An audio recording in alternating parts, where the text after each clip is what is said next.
Stoveleg Media, igniting conversation.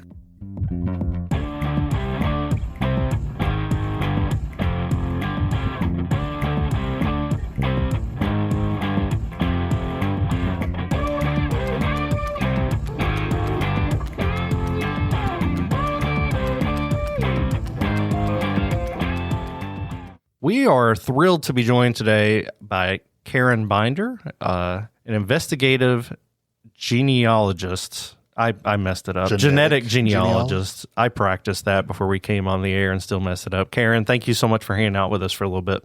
Of course. You're not the only one, and the title's a bit of a mouthful. And honest to goodness, it sounds, when we cover cases, we talk about your work, not yours individually, which we're going to get into today, but the field itself. It sounds redundant, genetic genealogist. Yeah, a lot of people say that, and the distinction is made with genetics. So I know that, like if you think about genealogy is a field that's been around a really, really long time. You probably have grandparents, great-grandparents who did genealogy where they're documenting their family history research. Mm-hmm. And then genetic genealogy is adding DNA into that. And so that's a relatively recent development because we've only had access to direct-to-consumer DNA testing for, a couple of decades at this point. So a newer field. So it does sound redundant, but what it means is adding in the DNA piece to genealogy. Awesome. And then when you add investigative, then we're talking about solving crimes with DNA and genealogy. That sounds really, really awesome. Could you walk us through what a typical day for you looks like? If I walked you through my typical day, you might fall asleep because since I have more of a leadership role in my organization, I spend so much time answering emails and, doing admin work. But the fun part of my job is when we get to work on cases. So we use public DNA databases called GEDmatch, Family Tree DNA, and DNA Justice, where samples from violent crimes, so DNA profiles from violent crimes or unidentified human remains can be uploaded to these publicly available DNA databases. That gives us a list of genetic relatives to the subject that we're trying to identify, and we use those genetic relatives to reverse engineer the family tree of the person that we're seeking to identify. So we solve actual crimes and unidentified human remains cases using those public genealogy databases. So does that mean that if I have submitted my personal DNA for testing, like through, one of the main ones, Ancestry, 23andMe, whatever, do you have access to all of that to kind of run my DNA to try to find the people that you're searching for? I wish we did, but unfortunately, those larger direct-to-consumer DNA databases, they don't make themselves searchable for law enforcement purposes. So we cannot use Ancestry DNA, we cannot use 23andMe, and, we'll kind of go down a different topic, but Ancestry has also prohibited use of their records for our purposes as well. We can't use those large databases that have more than 30 million people in them. We use a smaller subset of databases that do allow for law enforcement searching. And those are just 3 databases called DNA Justice, which is a nonprofit DNA database, which just started in the last couple of years.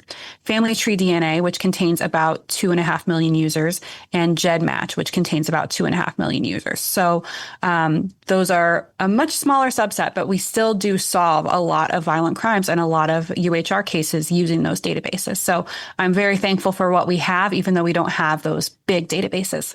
With that said, though, if you have done a DNA test on 23andMe or Ancestry DNA, you can actually download your results from those and upload to GEDmatch and Family Tree DNA. For the purposes of genealogy. And then that would make your profile available for searching for people like me. I guess, could you walk us through, so if I submit I have done one of those, I think it was 23andMe, how would me uploading that be helpful to a case? And could you give us an example of what you all have done with people who have submitted their information? Absolutely. So I'll actually put it in the context of an adoption case because that's how I got into this field. So my mom is adopted from the time from the time I could talk. I always wanted to solve the mystery of who were my mom's biological parents. And so that's how I got started in this field was on the side. I was working in healthcare, and on the side, I began the quest to identify her biological parents. And to do that, we use not only traditional genealogy resources, but also DNA testing. So when you take a DNA test, you get two primary things from the DNA testing company. One is what we call the ethnicity estimate or bioancestry report. That's, when you log on and it says you're 20% Scottish and 30% German. That's one of the outputs from the genealogy databases. So we use that same sort of report in investigative genetic genealogy. We get a report just like that when we're working on IGG cases. So if an unknown suspect committed a violent crime, one of the first outputs that I get from the IGG databases that we use is something like that, a bioancestry report that tells me something about the person's bioancestral background. Sometimes it's very helpful because I could know immediately, oh, this individual is Puerto Rican. Oh, this individual is of European descent. And that's a clue that already law enforcement might not have had before about this person. Think about in a skeletal remains case. Often they can estimate the person's race, age, all of those things. We can learn a lot more from the things that we get from the databases. So that bioancestry report is one piece of it.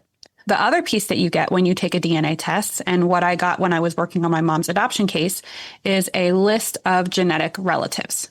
Those relatives could be somebody that's a very, very close relative, like a sibling, aunt, parent, niece, nephew, or they could be very distant relatives from first cousin, second cousin, third cousin.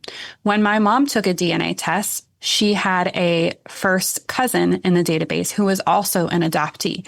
And we worked with that other person to get enough clues to figure out who both of their parents were. And that was her closest genetic relative in the DNA database. In our IGG cases, I've been lucky a couple of times where we had a really, really close match, a sibling for one of our John Doe cases.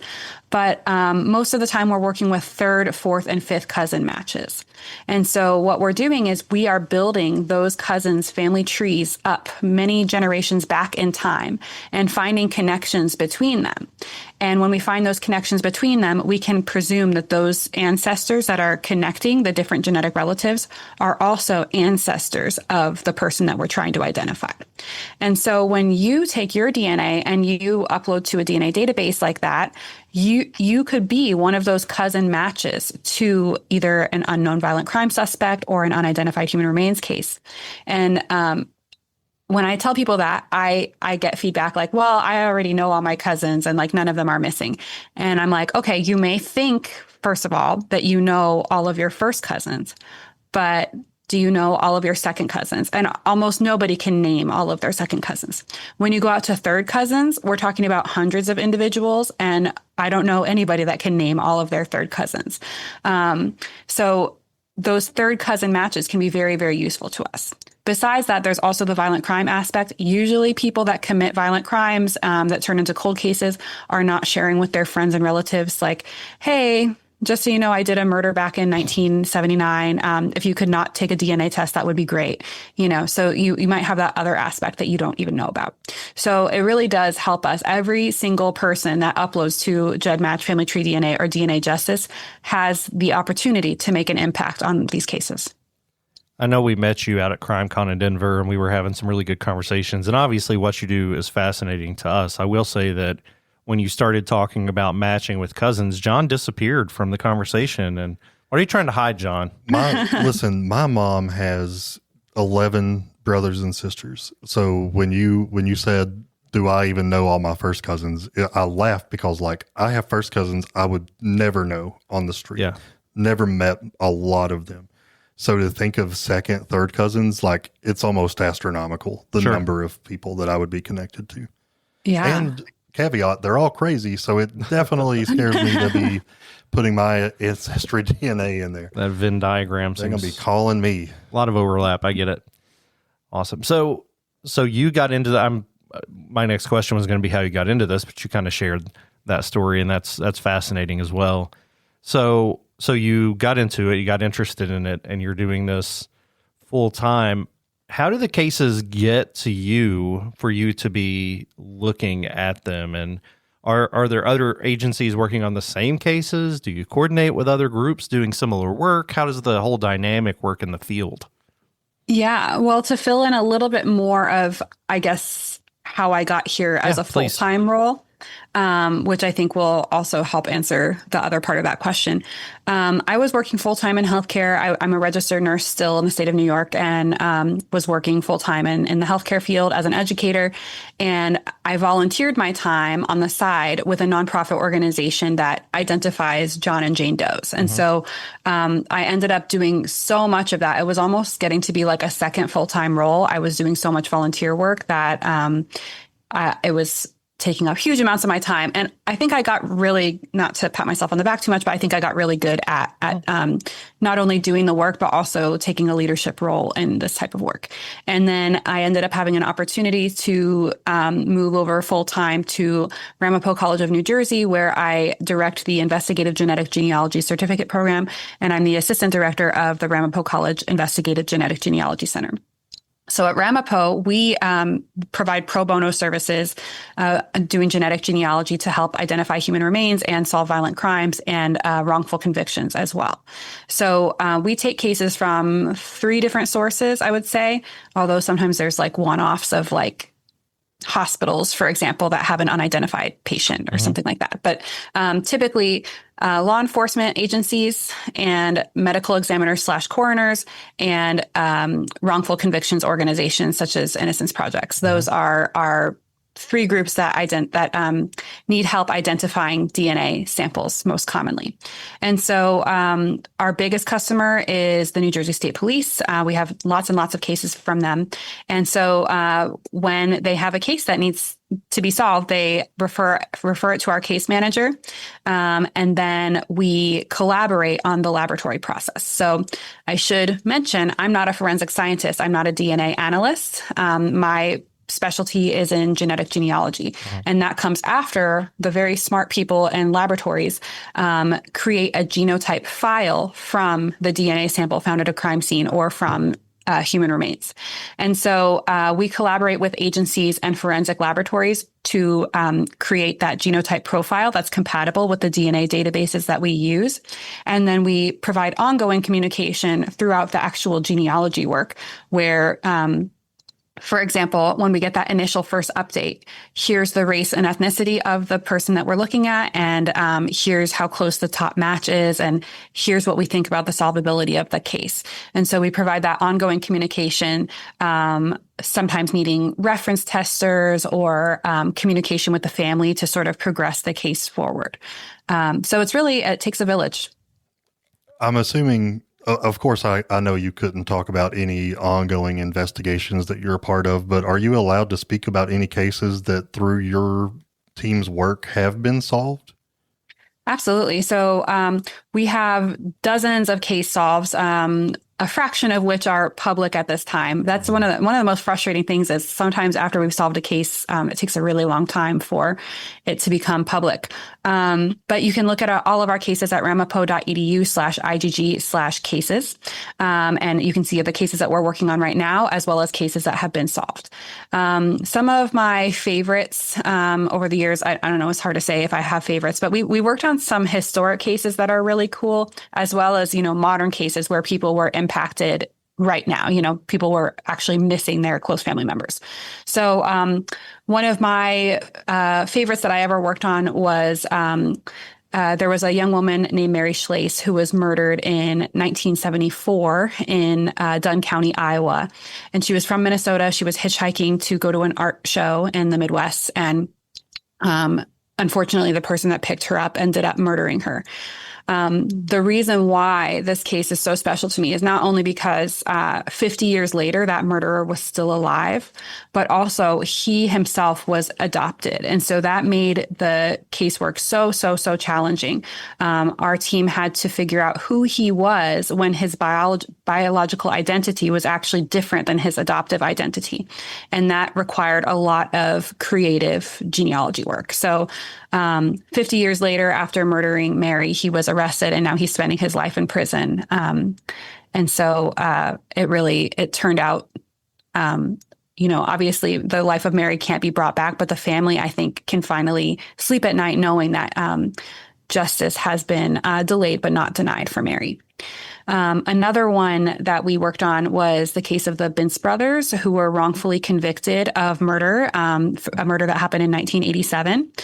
They spent about 25 years in prison before our team was able to prove their innocence by identifying the true perpetrator that killed Sandra Lyson in 1987. And so they were released from prison in 2024. After 25 years. So that's another one that I think is really, really special. What touches my heart the most, though, I think are our unidentified remains cases. As a person that has been, before I did all this, I was online on Reddit. I watched Unsolved Mysteries all the time. I watched the show Disappeared. For me, the most rewarding part of the job is our unidentified human remains cases, because those are truly the answers to missing persons cases. When we think about people that are missing a loved one, they actually have this sort of devastating ongoing pain from not knowing what happened to their loved one. And when we identify a human remains case, that is giving an answer to those missing persons cases. So those to me are the most special ones that we do, because we're actually resolving something for a person that is missing their loved one. What percentage of your cases that come in are missing persons versus violent crimes versus, do you work with adoption specifically, or is it limited to those first two categories primarily? Where I work at Ramapo, we do only investigative genetic genealogy. Right, so okay. We're working on wrongful convictions, violent crimes, and unidentified human remains only. So I also have a small business where I work on genetic genealogy cases as well. So I still do adoptions. That's still a big part of my personal life, for sure. But yeah, at Ramapo, we only take investigative cases. And for percentages, it's really hard for me to break it down. I do know that we take more UHR cases, unidentified human remains, than anything. And that's because I teach an education program where I teach students how to do this work. And those students are only allowed to work on unidentified human remains cases. So for that's the majority of what we take. I would say it's probably between 50 to 70% unidentified human remains. And then the other 30-ish% is violent crimes and occasionally wrongful convictions. There aren't that many wrongful convictions cases that we know of right now that can be solved with IGG, because it depends on having a DNA sample that doesn't match the convicted person. And so that's a small subset of wrongful convictions cases. But that's what I would estimate the breakdown to be. I haven't really done the stats on that. Yeah. Yeah, I was just looking at the list of cases. So if I was staring at my phone, I was reading about what you were saying, not ignoring you. And I think I'm going to add some of those. When you like the computer froze when you were looking at it, and I was like, "Wow, he hasn't moved in a really long time."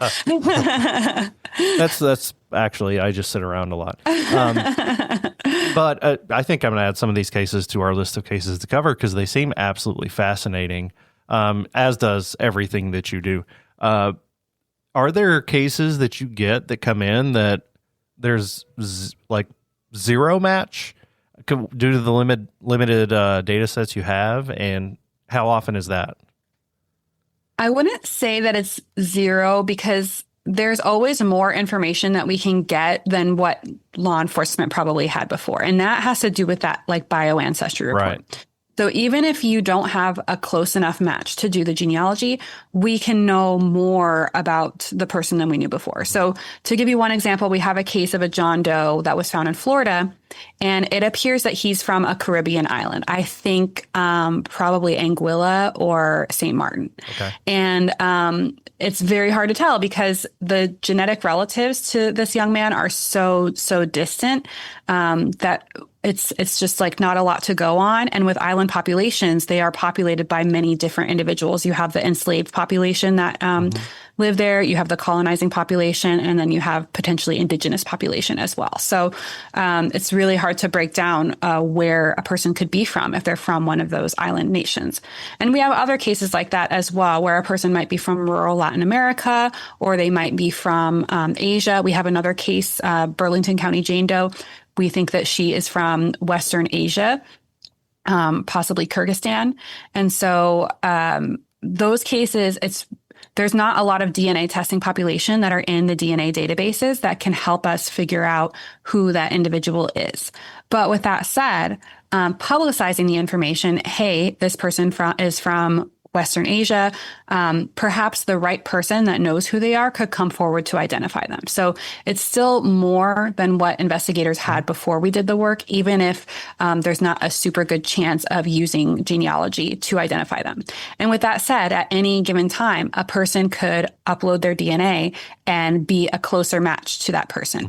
There have been cases that I worked on for years, and then one new match overnight made a difference to where it became solvable. So it's never hopeless with IGG cases.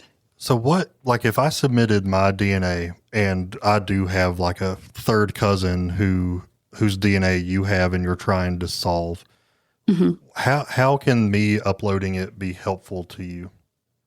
So what would happen is then I build your family tree, and probably you have other cousins in the DNA database as well. So we can kind of do what we call triangulation, where there's 3 different people who all match at the same genetic location, or who all share DNA with one another. And when we build 2 of their trees and find a common ancestor, we can make the assumption that the third one also has that common ancestor. So if you have a third cousin that has, let's say, committed a crime, okay, and I have your DNA show up as their third cousin, and then I also see that you share DNA, you both share, the suspect and you, they both share DNA with James Smith too. So I take James Smith's DNA and I take his family tree. I build it up to the level of second great grandparent, and I build your family tree up to second great grandparent. And I see that you guys have the same second great grandparents. Now I also know, or I can make the assumption that the suspect has that same set of great grandparents. And so when I build the family tree back forward in time, then potentially I have the suspect in the family tree. And of course we use, you wouldn't be the only genetic relative that shows up. So we would also have those same triangulation groups or genetic networks from different areas of the family tree.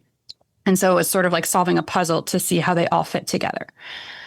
With that said, I mentioned I'm the child of an adoptee. Family trees are not always on paper as they are biologically. And so we do run into things like with the John Keith Miller case, the person who killed Mary Schlaese, he was an adoptee.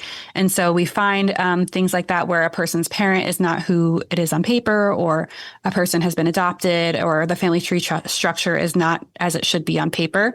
And so sometimes we have to work through those family tree anomalies from time to time as well. Would you ever reach out, like if, again, going back to John, because obviously he's trying to hide something, would you ever reach out to that individual? Would they become a part of it after submitting their DNA for any type of question or follow-up? Rarely. And if so, it would be with the law enforcement cooperation. So especially with our criminal cases, that can be very, very sensitive. We wouldn't want to tip somebody off. Right. We wouldn't want to tip off John that he's committed a crime and we're aware of it. So then we would for sure have the law enforcement sort of like in charge of that contact. Yeah. Do you always get feedback from law enforcement about, like, do you ever have to follow up with them and be like, did this help? Did this help? Are you getting closer? Or is the communication pretty solid? It's pretty solid. And we also, there's a different level of knowledge and perception about investigative genetic genealogy, depending on age, like how long the agency has been using this technology. So I mentioned that New Jersey State Police is one of our biggest customers. They've been doing IGG for a really long time. So they've worked with other IGG organizations besides Ramapo.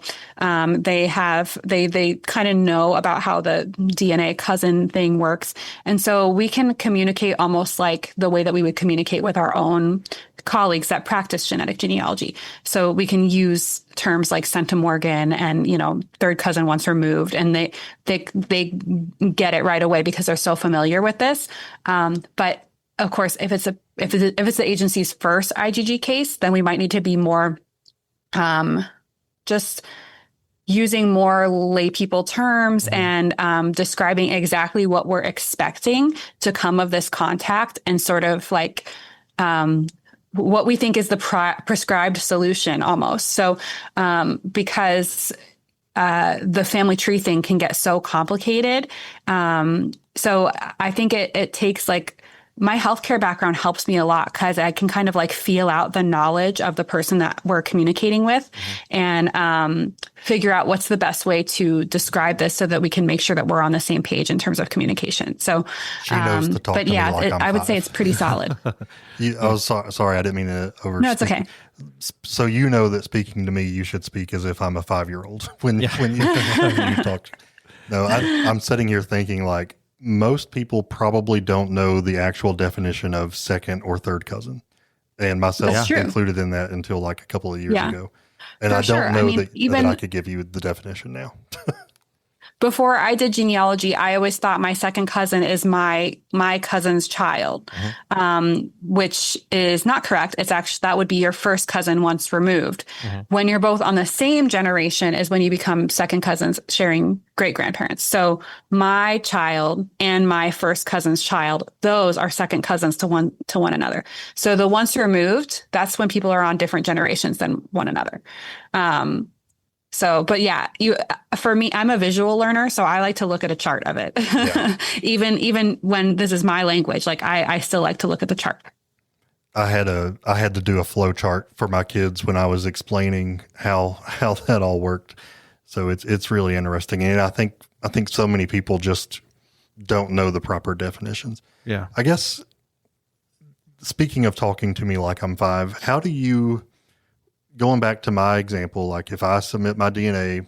What are you hiding, bro? No, dude. Like, I just want to know, like, what's your aha moment? Like, how do you know by doing all the triangulations and stuff? At what point do you see what you need to see where it's like, oh, this is what we needed. Let's get the police involved now.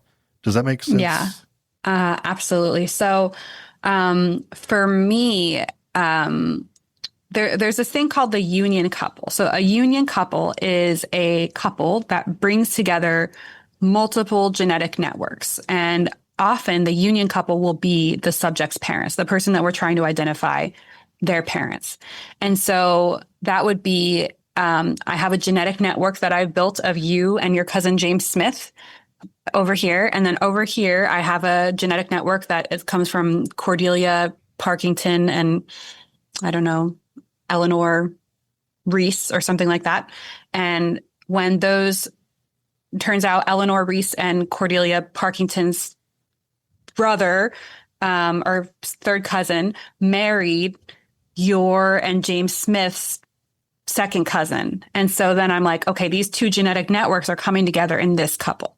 That means something significant. So that's the main, aha moment that comes. The other thing is, my coworker, Tracy, she calls it pockets of chaos. So oftentimes with unidentified human remains or with violent crimes, not always, but often, we'll see what we call a pocket of chaos, which is, maybe multiple people in the family were arrested, or we're seeing there's a lot of people that were not raised by their parents directly, or we're seeing that there was a lot of chaos in the family. Like there's newspaper articles about, fights that they got into and stuff like that. And that can be sort of a red flag that somewhere in here is the person that we're looking for. Not always, like I said, but it's just another sort of clue that gives us a hint of what's going on. And then the other piece is I would have to go so deep into genetic genealogy to talk about this. So I'm going to keep it really simple. There is a way that we can tell on the actual genetic material, the chromosomes, the computer file that we have that shows us chromosome DNA sharing. And we can detect like who is opposite sides from one another. So this person is on the father's side and this person is on the mother's side. And sometimes that will give us an additional clue that we have the right person when we have found that union couple. So a few different ways, but all of those are the main things that we look at to have that aha moment. That's awesome. Man, I've got so many questions and I don't want to keep you. So from the time I submit DNA or whatever, like what's the average time frame before you would know if I'm some kind of hit for somebody? And then like, what's the average time span there? I guess, hopefully that makes sense. So like if they're already looking for somebody and you submit a match, right. As opposed to you being in there and a match hitting later. So I guess it would be, so I think I'll answer the question in two ways. So I think the first part of the question is like, what would be the average time for us to solve cases using genetic relatives? And to that, I would say there is no average because some cases take 2 hours and some cases take 5 years. I've definitely worked on cases that took more than 5 years. And so it just depends entirely on the person's circumstances. Like, if they had a traditional family structure and their biological family matches their genetic their biological family matches their family on paper, that stuff, how close is their top match? Is the population that they're from well represented in the DNA databases that we use? All of that is really relevant to how quickly their case is going to get solved. So there is not really an average because it can take, like I said, anywhere from 2 hours to 5 years.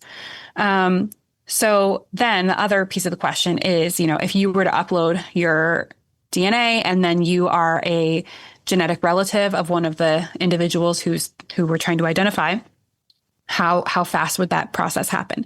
And that also depends on how closely related you are to them. So if you were the sibling of somebody who we're trying to identify, then of course, as soon as we see your DNA, we're like, okay, this person's parents are the parents of this person that we're trying to identify. But if you're the third cousin, then we still have to fit you into all the other genetic networks that we're working with. The closest ancestor you would share with them is your second great grandparents. And so still potentially the person is one of 100 plus different individuals. So it just, I feel like this cop-out answer, but it just depends. Mm-hmm. So I will say that one of my favorite cases that I ever worked on, it was for a different organization, so I can't name it, but it was a Hispanic Jane Doe. And we had been working on her case for a really, really long time. Very complicated family tree from a very complicated area of Mexico. And one day her niece uploaded to one of the two DNA databases, and then we had it solved within a day. So after years of working on the case and not getting too close to figuring out who she was, we finally had it solved. And so it really can make a difference overnight. That's incredible. I guess that's a perfect segue to our call to action. Like, what can we do to help more information be put in your database to help you all out? Absolutely. Thank you so much for the opportunity to talk about this, because this is one of the only areas where, like, everyday people of the public can have a huge impact on solving cold cases.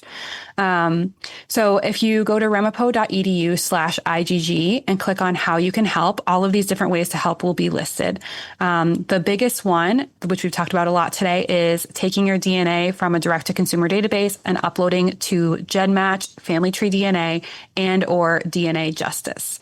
So those three databases are the only ones that investigative genetic genealogy practitioners can all access to solve violent crimes, unidentified human remains, and help with wrongful convictions as well. So that would be number one, is download your DNA and upload it to those accessible IGG databases. Number two, you can donate funds to an IGG organization of your choice. Ramapo is funded by a nonprofit, the Ramapo College Foundation. We do use donations to fund our casework, and it makes a big difference when people are able to give. And then another thing is educate your community about investigative genetic genealogy. A huge misconception is that we can access 23andMe or Ancestry DNA, and we absolutely cannot. And since people don't know that, I think not a lot of people take this call to action and upload to those databases that we can access. And so if you hear somebody say, oh yeah, they used 23andMe to solve the Brian Koberger case, be like, hey, actually, no. 23andMe is not an accessible investigative genetic genealogy database. So that's not what they use. And educating your community like that can really help our cause. Is there ever a time where an average person submits their data and then it is useful in any way? Do we get notified in any way? Like, thank you for sending this. It Besides a family reunion? Yeah. Yeah, actually, so DNA Justice, which is the newer nonprofit DNA database, if you are a match to one of their cases, it will actually send you an email. It's an automated thing, and you don't get to know what case it is or anything like that, but it'll say you are a genetic relative of this individual of case number 15, violent crime. It'll tell you what type of case it is. But it doesn't tell you like how close of a match you are or any further details, because of course they can't. But that's a pretty cool feature of that database, I think, because then you can actually see my DNA made a difference. Privacy concerns are obviously a big issue for a lot of people of why they haven't done 23andMe or Ancestry already. If I were just to submit it to one of these databases you're talking about, how should I feel safe that my DNA is not using, I don't know, to clone a bald army? I don't know. That is a concern. So one thing that I'll say is that Family Tree DNA, they also offer those direct to consumer DNA tests. So if you didn't want to use, like, for example, a 23andMe test, you just want to use one database for solving crimes and getting your DNA results, then Family Tree DNA would be an option, because you can buy the test from them, and then it also is one of the accessible databases. With that said, DNA testing is a really personal choice. My husband of 20 years, it took me forever to convince him to DNA tests, even though this is my full-time job, because he was like, why would I give away the last private information I have about myself? We already have an Alexa in our house. We have computers, Ring doorbell. We have all this stuff that we give away our privacy. And so I would say it is a personal choice. It is your private information. And I would not, try to compel anybody that doesn't want to do it. With that said, we already give away so much of our private information. When you're using your phone, it tracks your eyeball movements, so it can tell how long you linger on certain ads. So we're already giving away a lot of private information without doing a DNA test. And so I guess I would ask people, what is it about this that makes you feel more uncomfortable than using Facebook and Instagram and Ring doorbell camera and facial recognition at the airport? What's different about this? And just explore that question for yourself. And I will also always warn people, you can get a surprise when you take a DNA test. So it's not something to be taken lightly. It's a very personal choice. And I encourage people to research before they take a DNA test. With that said, your DNA can have a huge impact on resolution of violent crimes. And so if that stuff doesn't bother you and you're like, you know what, let's do it, then I would encourage you to just make sure that your DNA test is one that's making an impact to these cases. Awesome. Well, we will absolutely share the links to the pages for how to help that you shared here. Are there other ways that people can follow along with what you're doing at Ramapo for the work being done, or to get updates, and where would that be? Yeah. So you can find Ramapo College on all socials, Facebook, Instagram, and TikTok, RCNJ_IGG, or Ramapo College Investigative Genetic Genealogy Center on Facebook. My personal Instagram, which I don't talk about genetic genealogy too much, is Cairennoid, CAIRENNOID. Where we share our casework updates on social media, as well as calls to action for things like particular cases. We hold an annual conference each year called RIG, which is in June. So we would love for people to come to that as well. Awesome. We will gladly share all that in the show notes and on our social media. And we are very grateful for you coming on to answer what's really just been our personal questions. Like, this is all useful for our listeners, but John and I just wanted to dig in more since we connected at CrimeCon. So thanks for hanging out with us again. And of course. Thank you for having me. For our listeners, I'm downloading my Ancestry DNA right now, and it's super easy to do. Those instructions are super simple. Even I can do it, and I'm waiting on those to download now, and I'll upload them and awesome. be done. There you go. Doing it live. Thank you so much. Yep. Yeah. Thank you, Cairenn. Have a great day. Love it. Have a good one. Thank you so much. Awesome. Thank you again, Cairenn. That was great. Sorry to go a little over time, but yeah. No, not at all. Like, I had you blocked, or I had my calendar blocked until 1. Okay. So cool. Awesome. Yeah. Well, we'll let you know when this airs. It'll probably be, we usually do guest episodes on Monday, so it'll be a week from today. So okay. Yep. Sounds great. Thanks you so much. Bye-bye. Have a good one. Bye. See ya.